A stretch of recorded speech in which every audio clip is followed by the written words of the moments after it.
Welcome to Ross-Age Stadium, home to the Purdue Boilermakers here in West Lafayette, Indiana, and they have been ready to go boiler up since early this morning. We've got a terrific matchup for you today, rich in pageantry and tradition, and it ought to be a fantastic clash. As we'll see, the Rebels taking on a team from the Big Ten, the Purdue Boilermakers. For EA Sports College Football, Reese Davis with you alongside David Pollack and Jesse Palmer. And guys, can't wait to get this one started.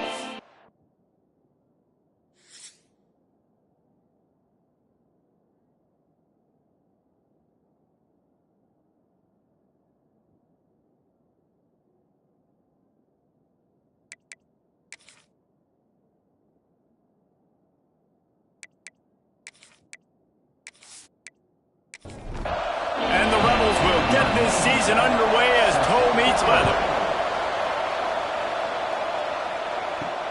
And he takes this from inside the 5.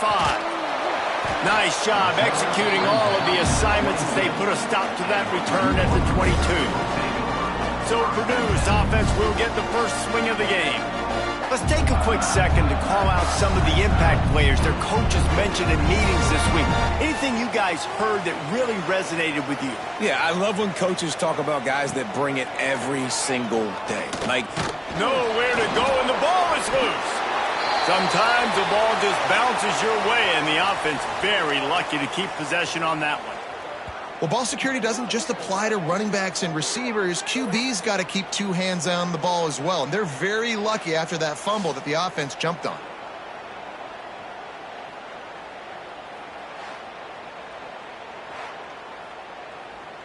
And the Boilermakers trying to find their way forward after the big loss on the last play. Back to pass, it's Reinbold. Throws to the tight end. Can't make the grab. Quarterback just missed him a little bit. And this is not the way they envisioned the opening drive going with the 3rd and long coming up. Fires to the wideout. Grabbed over the middle. It's Smith. They bring him down, but the big play will move the sticks. The Boilermakers want to crank the tempo. And listen, the defense knew coming into this one, they were going to target him early and often. He is a weapon, and there's no mystery where the quarterback's going to be looking on critical down and distances. Let's see how they're able to cover him throughout the rest of this game. Leaves it with the back. Creating some space, getting just enough good blocking, and they've got it up to the 47-yard line.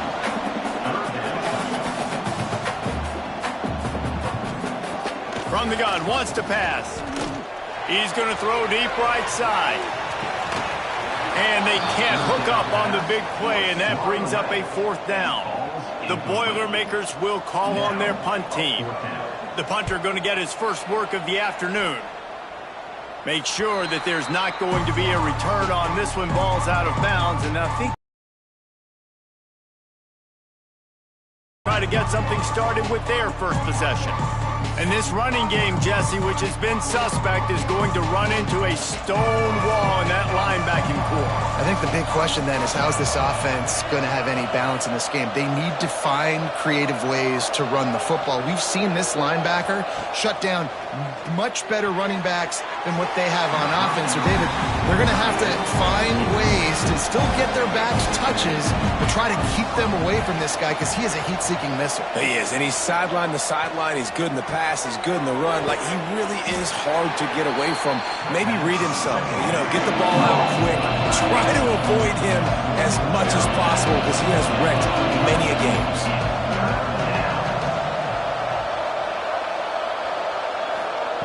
On 3rd and long, trying to have a big completion here.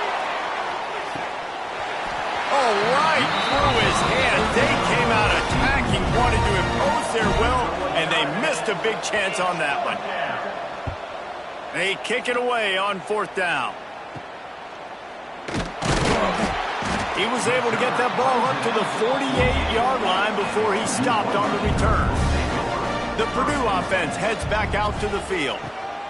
Gives it on the option. Nice move to keep running. And the offense has a little bit of success, and what do? They push that turbo button right back on the line, ready to run another play.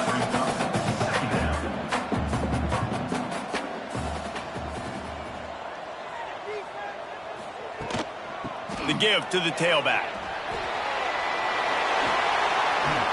They'll finally get him on the ground, but not before he makes it to the 30 and gets a first down.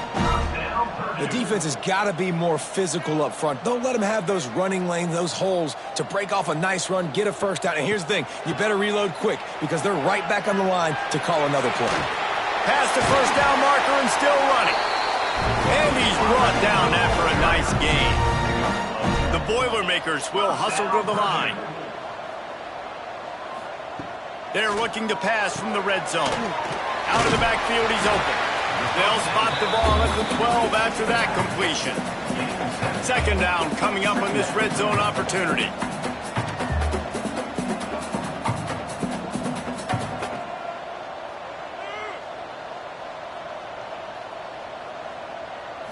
Looking to pass. It's Reinbold.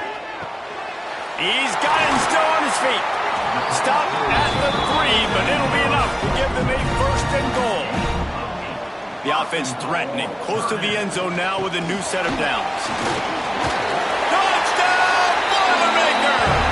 How about this back staying on track and getting it in on the option? I can hear the defensive coordinator in the next booth yelling, "Wrap up! You have to wrap up!" Bring your feet, 4 points of contact. You hear all those stuff from your defensive coaches. But you know what? Sometimes the guy's just better than you. He makes a play and gets in the end zone. Setting up for the extra point after the first score of the game.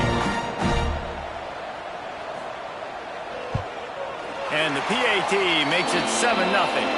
And for a quick update, let's go to Kevin Connors in the studio. Boys, expect the unexpected in college football, and for some, this update could fall under that category. Northwestern was all gas and no brakes in one of the more convincing wins we'll see this week. The type of performance Darnell Autry and company delivered in that magical 10-win season of 1995. Regardless the outcome today, guys, these are still two quality programs. Proof the sport is as healthy as ever. Kevin, thanks a lot for that one. Sounds as if they had a good one there. They knock him down after a gain of 3 to the 23. And that wasn't a big game, but look at the offense. Right back on the ball, ready to call a play, ready to go fast. Got him downfield. At the 45 on his way. They finally get to him. What a play there to pick up the first down. Man, if I'm a defense, I got to find a way to get some more pressure on the quarterback or disrupt their timing and their rhythm. I can't give them these big chunk plays through the air. I got to be maybe a little bit more aggressive or do something a little bit different. And a good job of coverage by that defense. Just a short pickup. Backed up now. Here's second and long. From the shotgun, they'll run it. And a decent gain there before the defense makes a stop. The Rebels come to the line on third and short, trying to keep the drive alive. They'll try to bully their way for the first. Makes it past the marker. He gets it to the 38-yard line, and they'll pick up a fresh set of downs. Rides the back and leaves it on the option. Not much running room there thanks to this senior defender.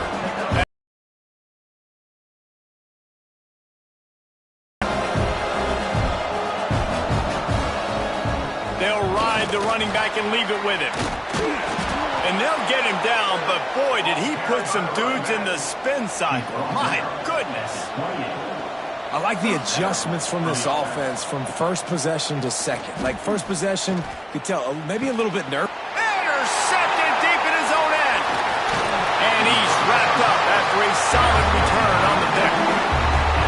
And what a great job by the defense that time. Cover one, man coverage, and did you see how everybody was impressed? When you press receivers, you disrupt their timing. You get your hands on them at the line of scrimmage, you jam them, and it completely disrupts the quarterback and his thought process, and that time, that was a big reason that ball got INT'd. The Boilermakers have it back, and here comes the offense.